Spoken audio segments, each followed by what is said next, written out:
uh, between 1967 and 1997. So it'd go from Harry Potter. Did I lose you guys? Hello? There's no bit of a. Oh, wow, it's just a stutter in the thing. Looks all right now. Did you say teen fiction? Yeah. Can y'all hear me okay? Yeah. Okay. Yeah, you're coming in. Yeah, like teen fiction between 67 and 97. So from S.E. Hinton's The Outsiders to the first Harry Potter. Because after that, which is a whole different level. But teen fiction is just very, very weird. That sounds great. Yeah. It's I'm gonna, you guys, the image is frozen on your end, so I'm gonna cut the video and see if that frees it up a little bit. Okay. Is it sound stuttering or? No, you sound fine. You still sound pretty good. Right? Okay.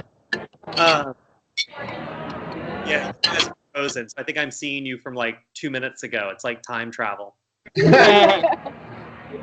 So which book did y'all read? We sold our souls. Oh, okay. Yeah. Yeah, that's a weird one. It's a rough process reading that. There's a truism that sort of agents have and editors that every author wants to write a rock and roll book, and you absolutely cannot let them do that because no one wants to buy it. And I gotta say, it's had lower sales than a lot of my other books, but What? but the people who read it sort of seem to like it. So I think just people don't, I think some readers think a book about a band isn't for them, and people in bands, I don't know how much they're in bookstores cruising around looking for books. They got to practice. So I think you're in like a Venn diagram that overlaps in sort of a. Oh yeah. Yeah. That's surprising.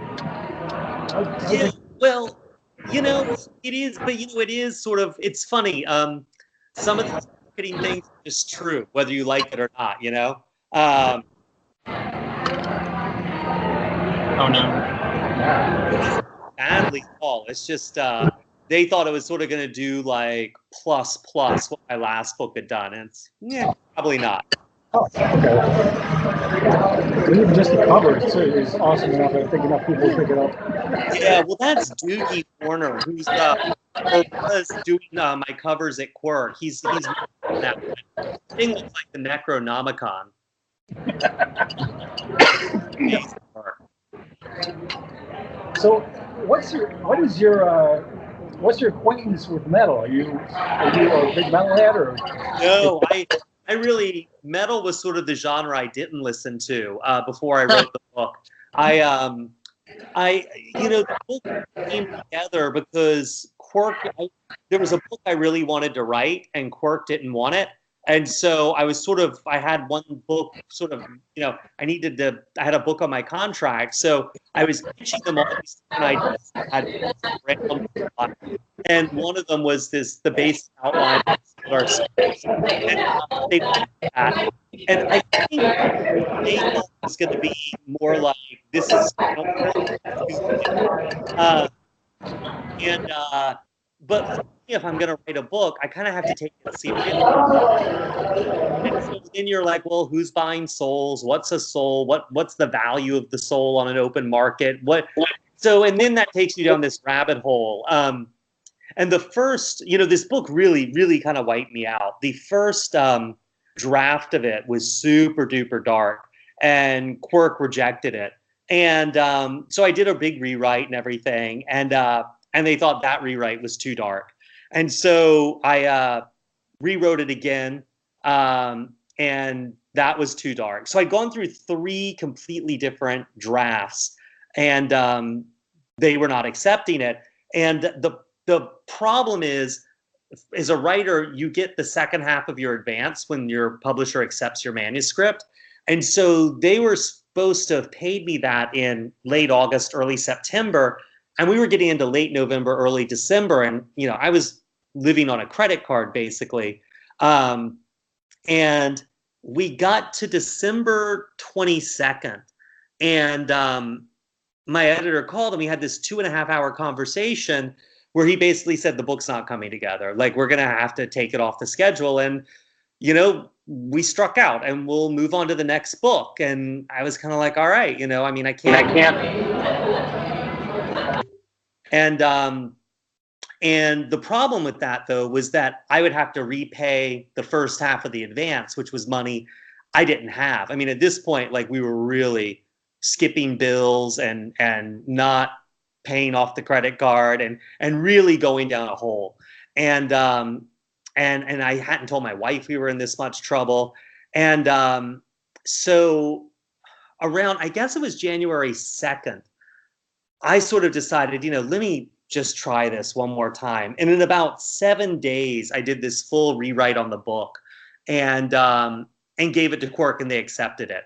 And at that point, it was so close to the deadline for the pub date that I really had to race and get it ready and done and cleaned up and good to go. So it was a rough book. That was hard. What were the changes in that third draft that you think made the difference? Well, the big change was sort of, it's funny because when I started writing this book, I used to be really, when I was in high school, I was big on conspiracy theories and stuff. And like they, this was in the 90s and the 80s, and conspiracy theories were largely pretty fun.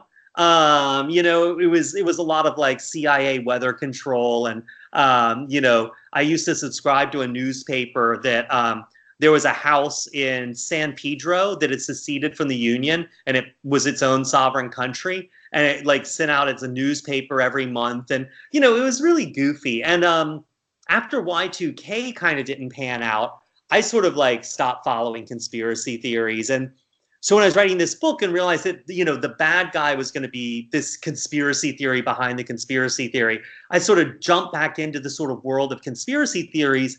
And this was 2017, I guess. And, shit had gotten really dark. And it was really bad.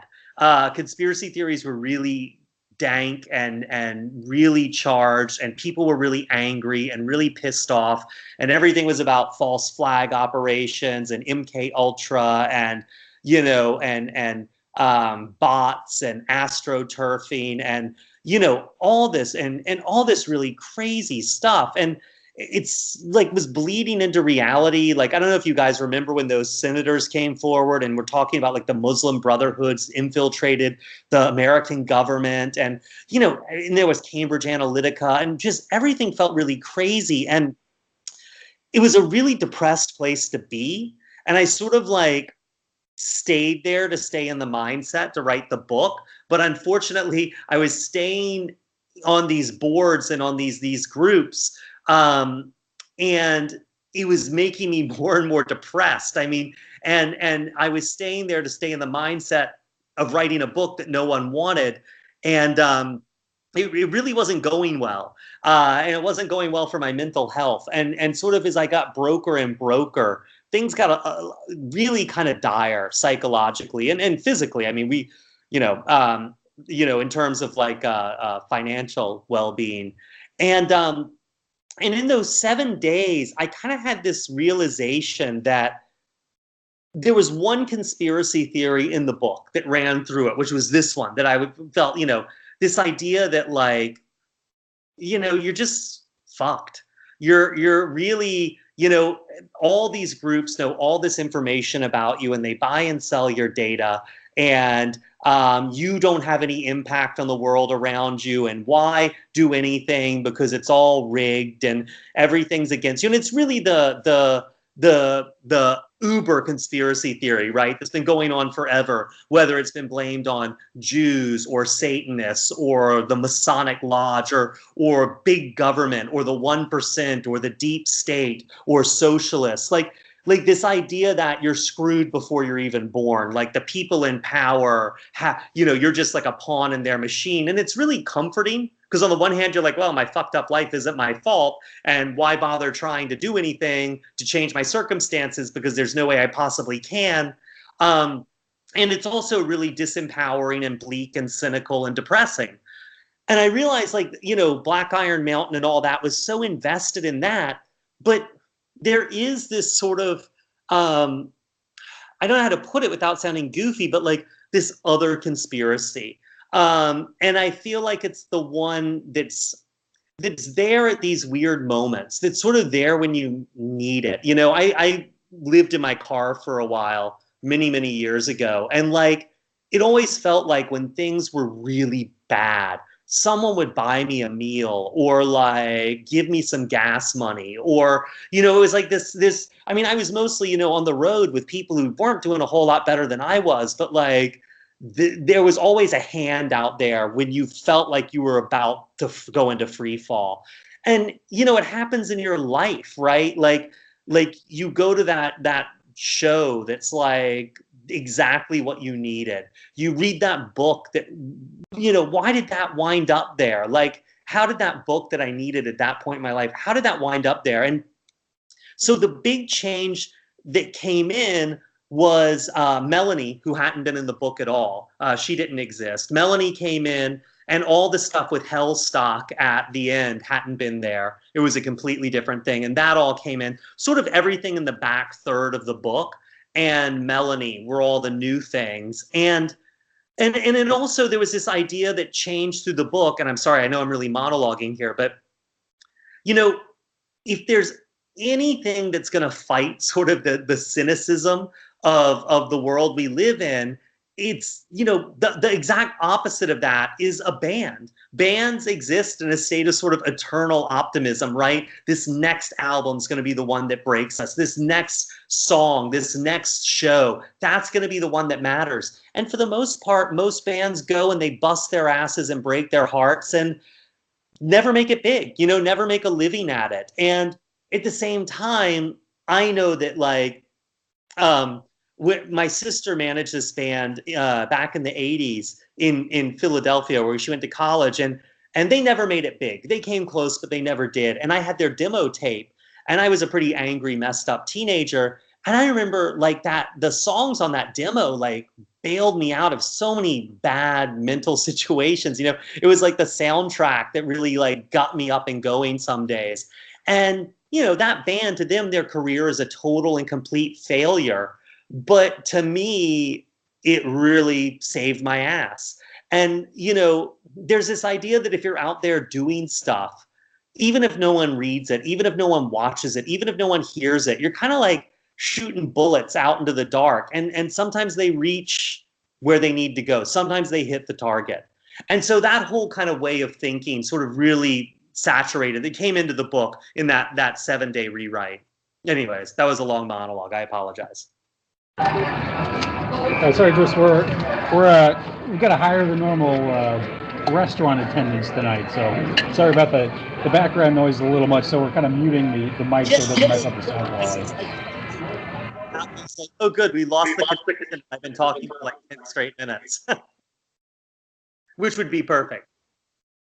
We lost a connection a long time ago. That's really actually I'm really curious now. So the original like 3 drafts were the final act of the book just kind of spirals into depression and despair and futility and all that. Well, in the first draft of the book, in the next draft of the book, it's left ambiguous. And actually, but there was a big concert in LA. And the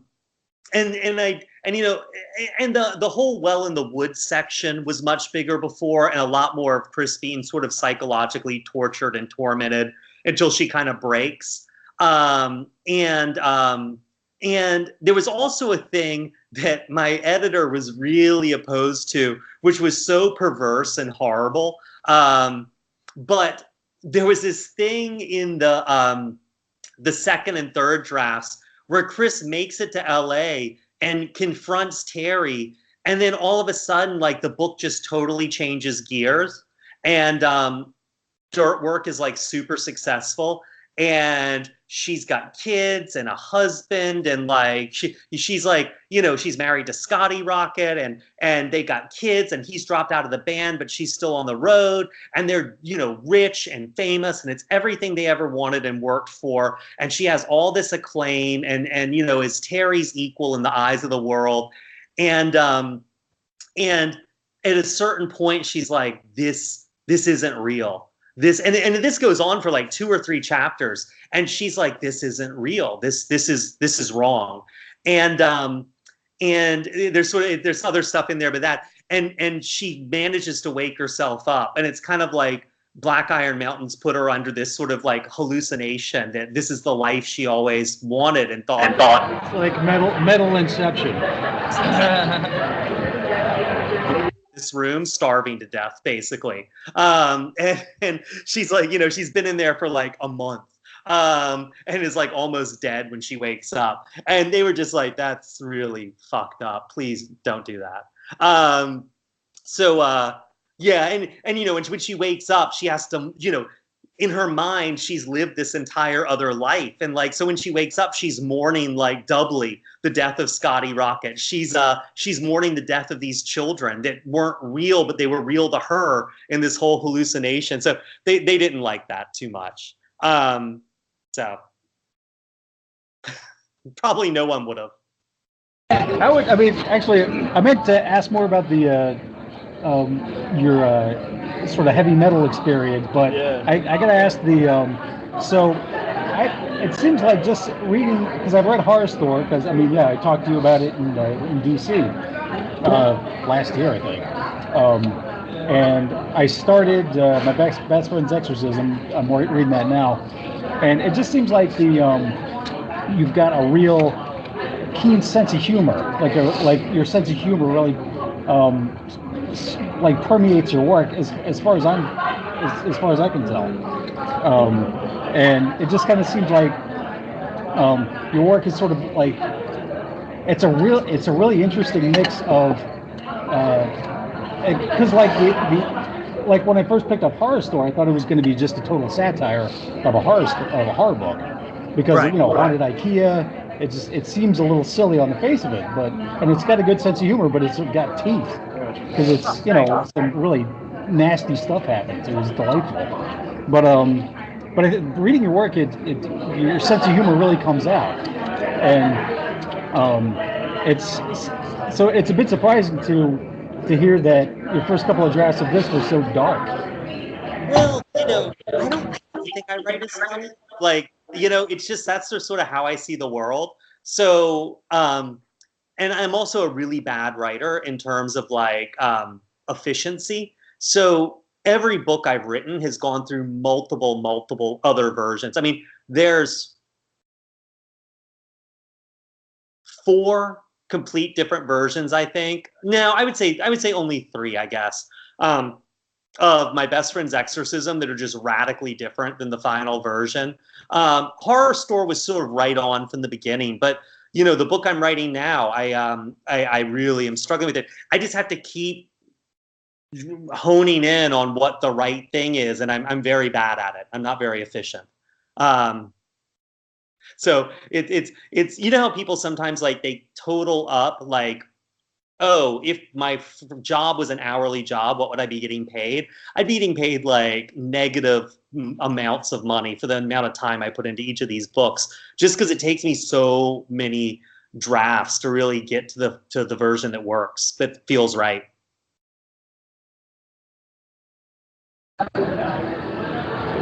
So back to the metal. Yeah. What was your evolution? I assume you did quite a bit of research to get into the head of the metalhead.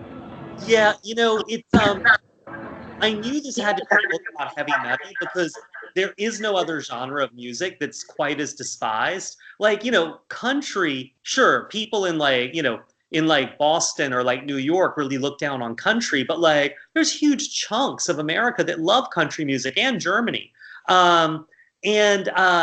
You know, hip hop, people talk about, you know, it's dangerous and all this stuff, but it's cool. Metal is really dorky. Like it's saying you listen to metal is one of those things that makes people sort of figure, oh, you're an idiot who lives in your mom's basement. It's like saying you like pornography. Like suddenly, like you're saying you enjoy something that lets other people make a lot of judgments about you. Like it's just not something you say in public. And but I didn't know metal, and so I had some friends who really pointed me in the right direction. And some friends of mine are in bands and stuff, and and all my roommates and things in university were in hardcore bands. That was sort of more what they were into. But I was able to talk to them for research. I know some guys who are in metal bands. Was able to talk to them and go backstage at their shows.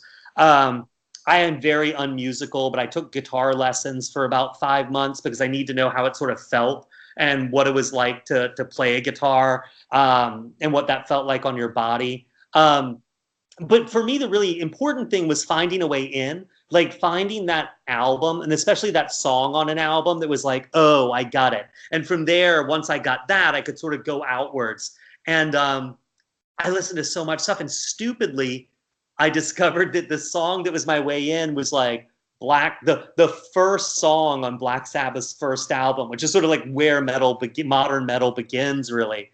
And from Black Sabbath, I got into like sort of the 80s hair metal and all that. And from there, I started getting into Metallica and Slayer and like the faster sort of thrash bands. And then I sort of branched out and I discovered death metal's not my thing. But I, embarrassingly enough, prog metal really is my thing, like Wolves in the Throne Room and the Devin Townsend Project and, Trees of Eeps and Woods of Eeps, I mean. And then the really heavy stuff like Mastodon and things like that. And there were some albums I just listened to like I can't listen to anymore because I listened to them so many times writing this book. There's a Devin Townsend Project album, Transcendence. I can't listen to it anymore. It was just too many rough times writing this book, listening to that. Sleep's Dope Smoker I listened to a lot, but that was more like background music. Mastodon's Leviathan I listened to all the time. But then there was also this other weird thing where I started really getting into super duper like rudimentary blues, stuff like Red Cross Store and some really early stuff. And then, some female singers who have just sort of vanished. There's a sort of country folk singer, Karen Dalton, who made a few albums and just had this tragic life. And it's sort of like Santana thought she was so great. And she is great. She's this amazing musician. He like took her on tour to give her big break to open for Santana. And she got so scared that she would fail on stage and choke that on the whole tour, she never once came out of her dressing room. She like wound up dying of like AIDS related complications in a mobile home up in like outside Albany. But she's got some albums that are just heartbreakingly beautiful. She's got this really cracked voice that doesn't quite, it's a little toneless, but it's really beautiful. And there was this band in LA called Love Hate that was a metal band that really was almost going to make it big, and they just never got there. And they did some really boneheaded stuff. Like they spent a lot of money when they had this release from Warner to promote it, where their lead singer Jizzy Pearls crucified himself on the Hollywood sign. He not with nails, but like tied himself up to it. And they had a helicopter hired with a camera crew, and they were going to film. They were sure that someone was going to call the cops and the police would come and drag him down, and it would get filmed by the news, and it would be this big publicity stunt. And no one noticed, and he like hung there in the sun for like 4.5 hours. And finally they had to tip off the police themselves, and like no news crews filmed it. And then the Warner's, I think it was Warner's, it might have been Universal, was so angry they'd done something this stupid that they dropped the album and never released it and held the tapes, and like the band completely fell apart. And so it was a lot of bands. Roky Erickson, who was this Texas sort of singer songwriter who had a nervous breakdown, and he recorded this one song from a mental institute, or this one album in a mental institution he was confined to. But he's got really great, authentically original stuff, but he just couldn't handle the world. So I sort of started with the metal and then branched out into sort of this like gallery of also never wases and also rans, which was tremendously depressing, but also inspiring. Okay, I have a question. You mentioned that the process of writing this book was very difficult for you and very depressing, but the book itself seems to be very against using medication and therapy for mental wellness. So what are your takes on, was that an intentional thing, or was that just unintentional, or what are your takes on mental wellness?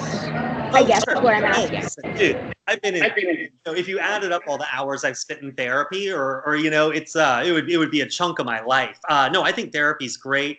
Antipsychotic medication saved my sister's life. I got nothing against it, but Chris does. For Chris, it's not her thing. And this was a book about Chris. And she doesn't really come out against it or anything, but what Bill is selling at Well in the Woods is, I wouldn't think of it as therapy. He's selling something very different, which is this idea that it's marketed as this idea that you surrender responsibility and then you can become well and a new person and all this. And that's a weird idea in the recovery movement, that like, and not every piece of the recovery movement is like this, but there are some therapists in the recovery movement who really believe that like your old self is gone and there's the new self. But it's like, I don't know if people work that way. Like, you kind of drag around yourself and everything you've done like this dinosaur tail behind you. And so Bill was sort of a parody of that, this idea that you can be a new person and wash yourself clean and all this stuff. And so Chris isn't against therapy. I'm not against therapy, but within the book, yeah. I mean, it definitely Well in the Woods is this idea that, it was sort of this mix of these, I don't know if you've ever heard of the MK Ultra thing, but it was when, basically the CIA really weaponized psychiatry in the 50s and on forward, in a series of really gruesomely failed medical experiments. They were, I'm sure you've heard of Ted Kaczynski, the Unabomber.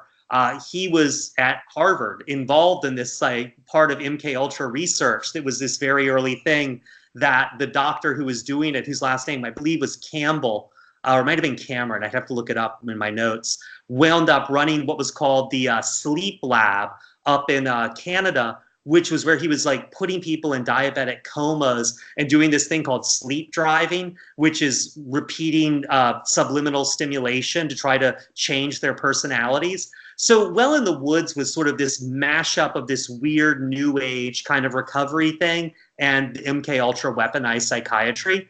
In terms of real life psychiatry and psychology, 2 thumbs up.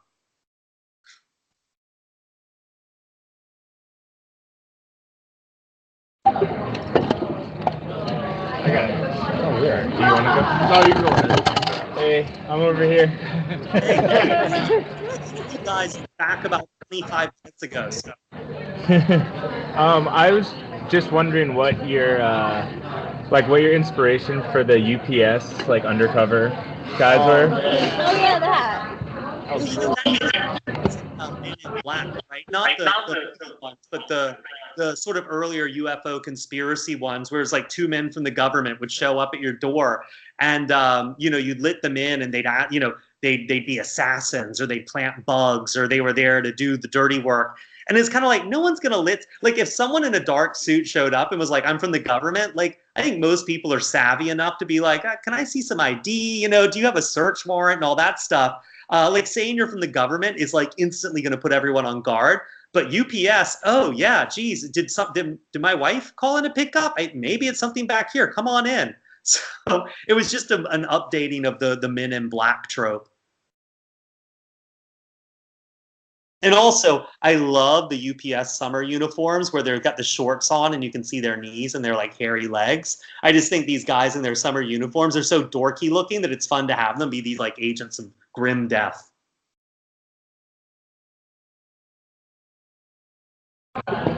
So just a question about Troglodyte, the concept album. How difficult was it to come up with that? And then like, did you have to dig through a bunch of other concept albums to kind of craft it? Because it was pretty in depth. The story told of Troglodyte, you know. I'd really want to hear someone actually record that. I'd love to hear someone record that. That'd be Yeah. great. I love that. You know, it was so.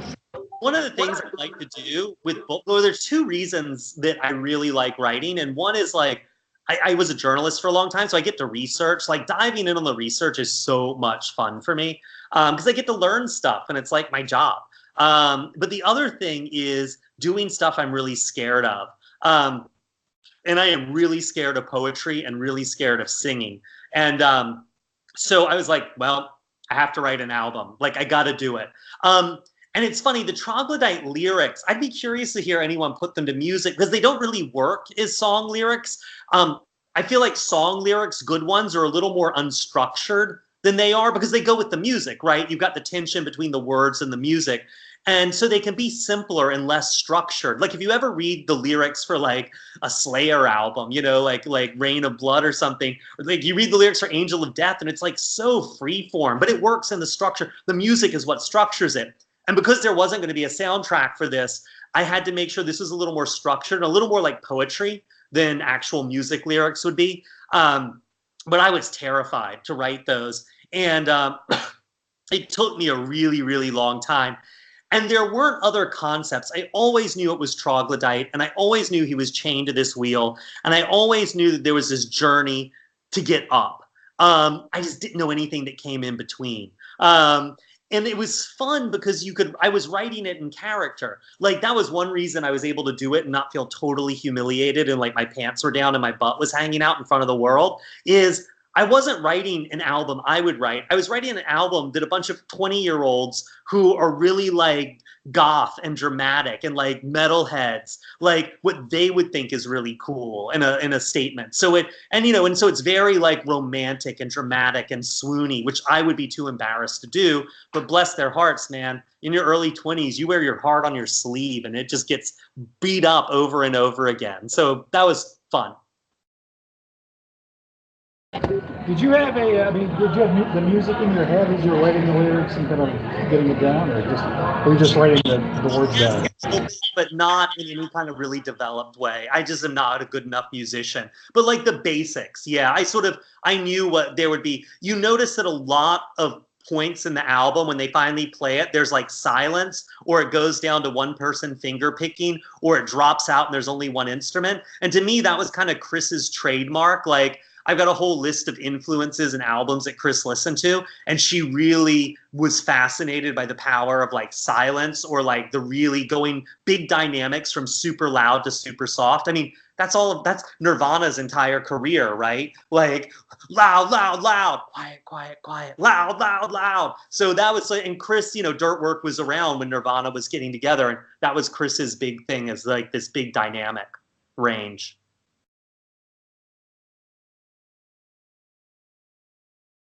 Yeah. Just to piggyback off the last question too, I couldn't pin down the genre of what Dirtwork was. Was that intentional? Were they just like a mix, like an eclectic mix, or were they something more specific? Yeah, so I had to put Dirtwork in like a pigeonhole. They would be probably technically classified as power metal these days, like Manowar, or I'm trying to think of another, Merciful Fate or something. They're really a band that's out of touch with the times. Their big influences, or at least Terry doesn't give a shit. Terry just wants to be famous.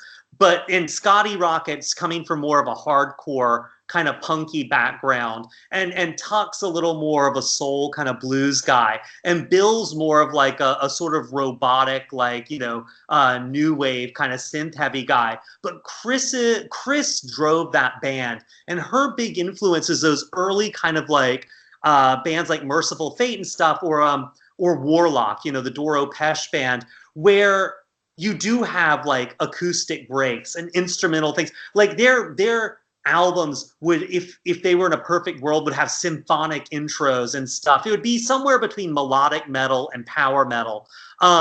But the problem is in the early 90s, no one wanted that. Like power metal only came back into trend sort of in the late 90s as sort of a pushback against nu metal. So really, like, they're way out of touch with the times. Like, of course they never made it big. The music they were playing was throwing back to late 70s pre-hair metal days, and it wouldn't be popular again until late 90s, early 2000s. And so they were sort of a band out of time and out of step.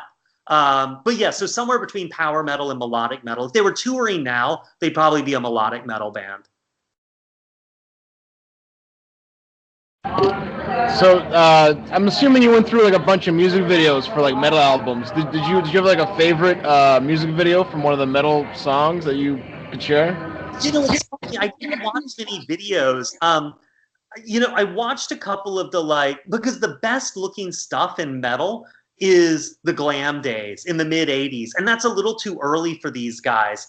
And so, you know, and then when you said, like, the early 90s was a really ugly time for metal, like, and also for music. Like, everyone was just wearing their street clothes on stage and just looked like dog shit. Like, there wasn't, I really love the early guys who were super performative, like Warlock or even Kiss, or even like bands like the Runaways, who, even though they were sort of like slouching everything, they were really carefully styling themselves, and their stage performance was so performative. I mean, Pat Benatar and Doan Jett and all that. So I indulged myself by watching like Decline of Western Civilization 2 and a bunch of sort of mid 80s videos.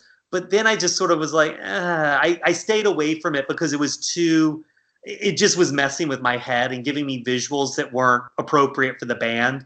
And you know, and the one thing I do have to say is one thing that fell out of the book that I really wish I'd been able to put in there, but there was no place, is in an earlier draft, there was the anti-nu metal stuff really was a big deal. And there's a moment where Rob, the manager, takes Terry after Dirtwork breaks up and before Terry releases his first album, and he takes him to Woodstock 99, where he's just backstage, and like, to Terry, this is the most amazing concert in the world, because here are all these morons packed into this runway in the middle of nowhere getting charged $10 for a bottle of water, and listening to these bands that the sound system's bad, the PA sucks, they can't even get close to the stage, all this violence and anarchy's breaking out, and he's like, more of this, I want this. And I sort of use Woodstock 99 as this sort of it's almost like a black mass to summon up the end of the 90s and the beginning of the soulless 2000s.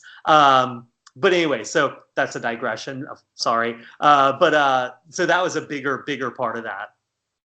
There's nothing that says to me, I hate the world more than watching Chris Rock in his fur pimp coat with his pimp cane strutting around on stage at Woodstock 99 in the middle of the afternoon while people are getting sexually assaulted and raped out in the audience in front of them. I'm like, that is music at its most soulless and hateful.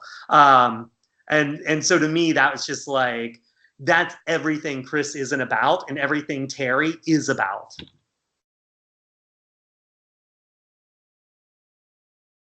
Is that to say that sort of Terry was modeled after Chris Rock, I assume? I mean, was it Kid Rock? Kid Rock, yeah, Kid Rock. More sort of like a less interesting Marilyn. That makes sense. Yeah.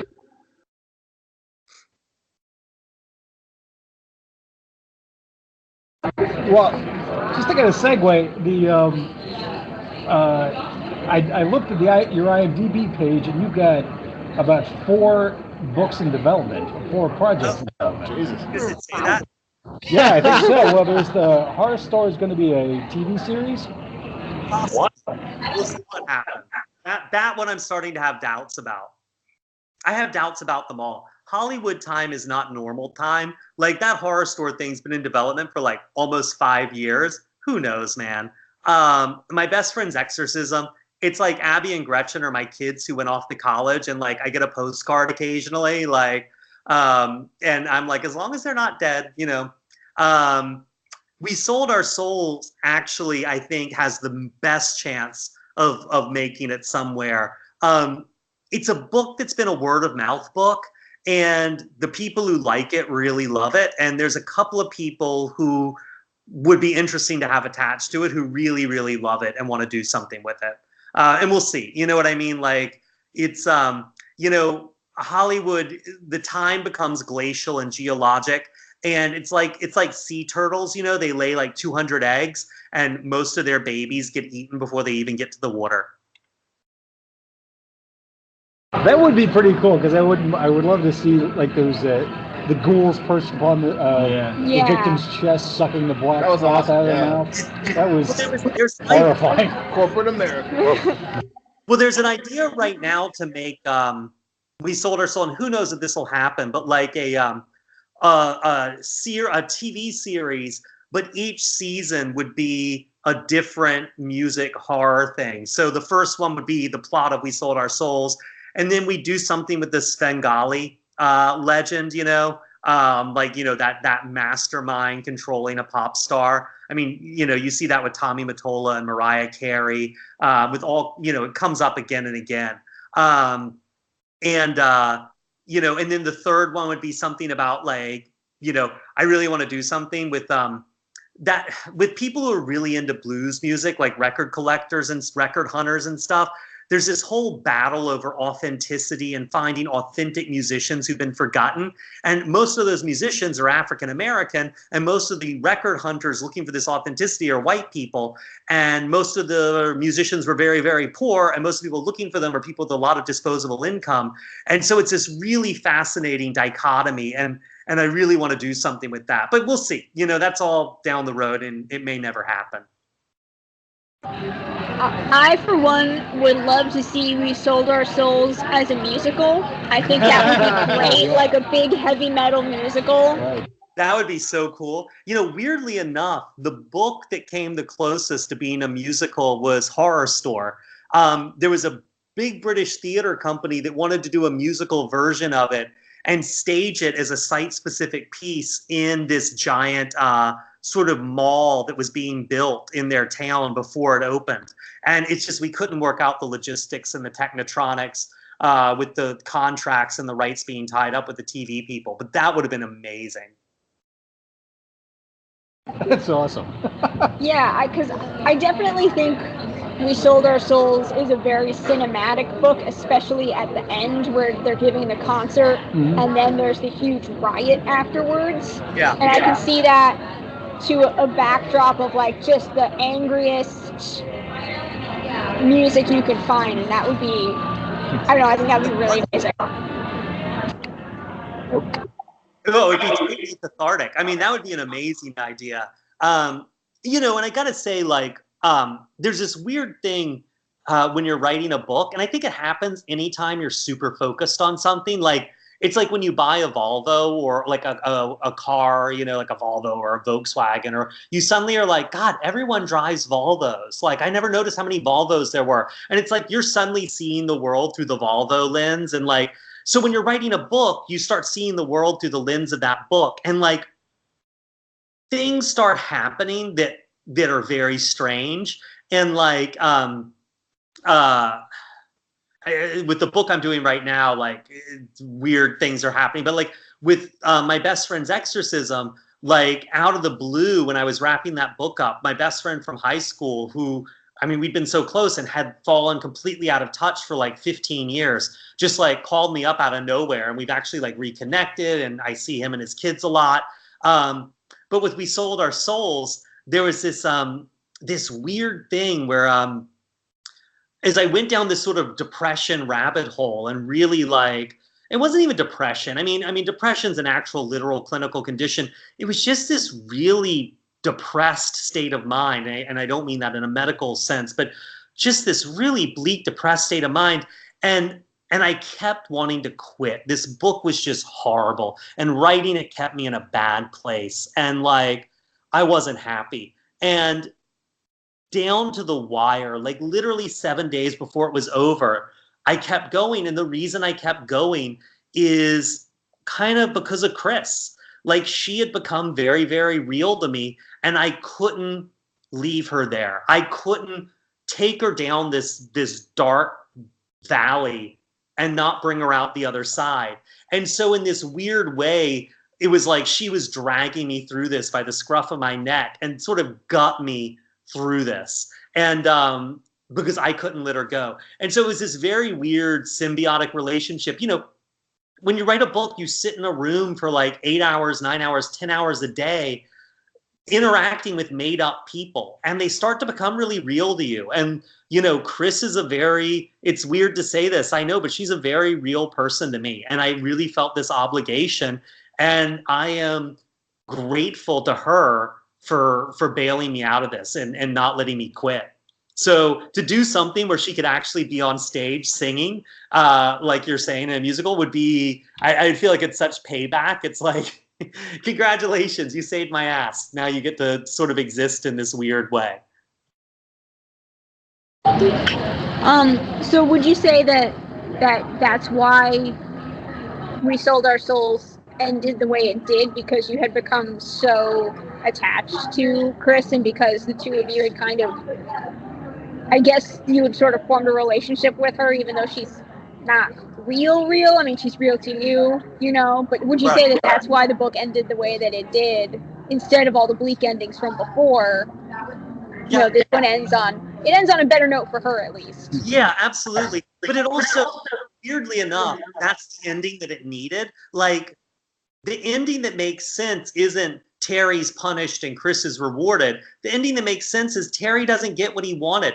No one, I mean, I say this in the book, but no one joins a band to get rich and famous. Everyone joins a band to become legendary. They want to be huge. They want to be remembered forever. The fame and fortune and the drugs and the sex and all that, that's fine. That's great. That's part of it. But they want to be legendary. And so the fact that Chris becomes this legend, and not a top-down legend, right? It's not like people are making posters of her and selling them and she's singing a song at the Grammys and is getting nominated for an Oscar, but a bottom-up kind of grassroots legend, this sort of like folk hero that just is like this urban legend. And that Terry is stuck all alone, just trying to record something, and he can't, and he can see it all just slipping through his fingers. So yes, I didn't want to, I wanted to get Chris through this because I felt an obligation, but doing that was the right thing for the book. It was the right ending. And the original endings were pretty, I mean, they ended badly for Chris. Oh yeah, I mean, the first one, and I was very serious about it, Chris died at the end, you know, and was forgotten. And in that one, I was like, yeah, but it's enough that she had this one moment in the sun, and everyone around me was like, that's terrible. You're an asshole. And they were right. I was wrong. Just a question too, like, I'm come from Polish ancestry, and I noticed that Chris has a Polish last name. Was that like a conscious choice, or just yeah. I mean, there's a drive-in movie theater in Pennsylvania I go to quite a bit, and driving there, you go past Allentown and Bethlehem and the whole Lehigh Valley area in Pennsylvania, and I really became enamored of that area because it's so depressed and bleak. Although the countryside around it's so beautiful, but these towns are just dead. And so I started stopping off and doing a lot of research, and I couldn't get, I wanted it to be in in Bethlehem, but I couldn't get Bethlehem right. So I made up Gerner, which is between Bethlehem and Nazareth, just north of Allentown. But that area, you know, is steel workers, and it is, and so a lot of them, there was a huge wave of Polish steel workers who came through there. And so I was like, well, of course, that's who she is. And it was nice actually, because things like fall into place, like, you know, looking at what happened to these steel towns is just devastating. I mean, everyone was so fucking greedy and so stupid and so short-sighted. You know, you had these big companies come in, and these were literally company towns. A steel mill would come into somewhere like Bethlehem, and they would pay everyone's water bill. no one would have to pay a water bill because the amount of water that the steel mill used was so huge that everyone's home water bills were so tiny that the mill just absorbed it. No one got charged for water because the mill paid for all of it. People's property taxes were tiny because so much money came from the mill. The town didn't need property taxes because the mill did everything. That basically these city governments turned what they were doing over to these corporations. And then when time got tough, the corporations were like, well, screw you. Well, our bottom line is what matters. Keeping the mill open is what matters. And by then, everyone's identity was so wrapped up in the mill that they were like, yes, you're right. Keeping the mill open is what matters. I'll take a pay cut. I will cross this picket line. I will scab, you know. And it just turned into these, I mean, these towns, they're coming back now. But for 15 years or more, they were just bombed out rust holes. And it's so depressing because some of these towns are beautiful. But it was just, and so just to see this kind of vampiric, soul-sucking, parasitical relationship between a company that brought all this benefit at first and then just slowly sucked the life out of these towns was sort of all tied in nicely, I thought, inside my head. So yes, she's Polish. She's Polish. So Chris sort of winds up becoming the ultimate urban legend at the end because it's sort of like, oh yeah, she was in this, you know, dive bar 2 weeks ago and she played these songs and we don't know where she's going to be next, but you know, she's here to save mankind. She's here to save us from having a bad time. Yeah, from corporate America. Yeah. She's Schrodinger's cat. It's real and not real at the same time.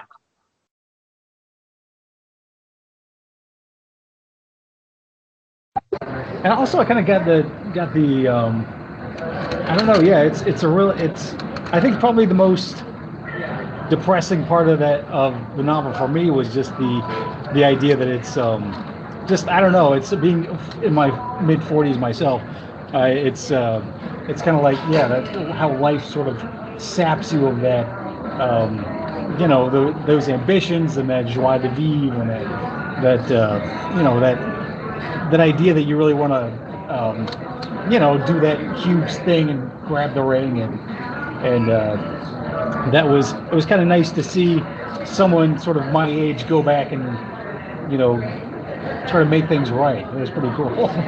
Yeah, well, you know, I was sold before I was sold Horror Store. You know, I really, this is the book about, like, when do you quit? You know, when do you just realize you're banging your head against a rock and it's time to get a day job? I mean, I made my living writing as a journalist and doing other stuff for a long time, but before I started writing books. But yeah, I mean, that's the question, right? When is it over?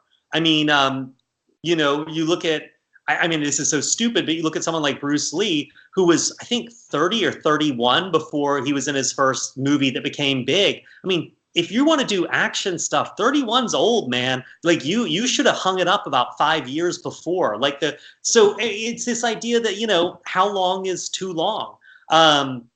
It's I don't know if you've seen those Edgar Wright movies, but you know, my favorite one of the bunch is World's End, even though it's the least perfect one of the bunch, but because it's exactly what it kind of wrestles with. And, you know, originally Chris was going to be a dude. Like, this was going to be, I'd just done my best friend's exorcism, which is all about, you know, these women. And I really wanted to write a book about a dude and, like, the fact that, like, as you get older, there's this kind of, like, male anger that, like, you know, I never got my due, like, I never, you know, fuck the world. And I know people like that, like guys. And I wanted this to be my book about angry dudes and, like, how that anger really burns you out. But sometimes it's like what sustains you as, you know, you fight these uphill odds. And I don't know where people's politics are or anything, but, you know, so this isn't political, but I went to, I was at this election night party in 2016, and I was starting to write this book, and it really wasn't coming together. And I was a few chapters in, and my wife and I showed up at this party like around 9:40, I think, or maybe 8:40, I can't quite remember, but it was right after Florida was called for Trump, or right as it seemed to be getting called in early exit polling. And it was our friend's house, and they were like all in the tank for Clinton. Like, they'd gone and canvassed, they'd driven to other cities with their kids in canvas, like, And we walked in, and like this party was getting grim. Like things were really going badly. And we stayed about an hour, and it was like the artisanal charcuterie platter was like just curdling untouched on the coffee table. And like one of the hosts had locked themselves in the bathroom and wasn't coming out and was like crying. And like the other one was just on his phone, just refreshing the poll results over and over, not talking to anyone. And like it felt like a funeral. And my wife and I kind of snuck out. We did a sort of Irish goodbye and slipped out to the elevator. And as we got on it, I realized that like, if I was going to write a book about someone who really was the lowest of the low, who was getting the message loud and clear that they didn't count, that they didn't matter, that what they had to say had no value, and that their life was worthless, it had to be a woman. It had to be. It couldn't be a guy. And so like by the time, they only lived on the 9th floor, by the time we got to the lobby, Chris Pulaski was like fully formed in my head. I knew who she was. I knew what she looked like. I knew where she grew up. I knew what her bedroom looked like. I knew what her house looked like. It was like that, just that one click was like, oh, this is about a woman. And everything came into focus. And then after that, it was just banging my head against a brick wall for a year and going broke. And it was all done. Easy. About what happens to her, right? Yeah. Okay, that's very timely. I mean, that's just the focus on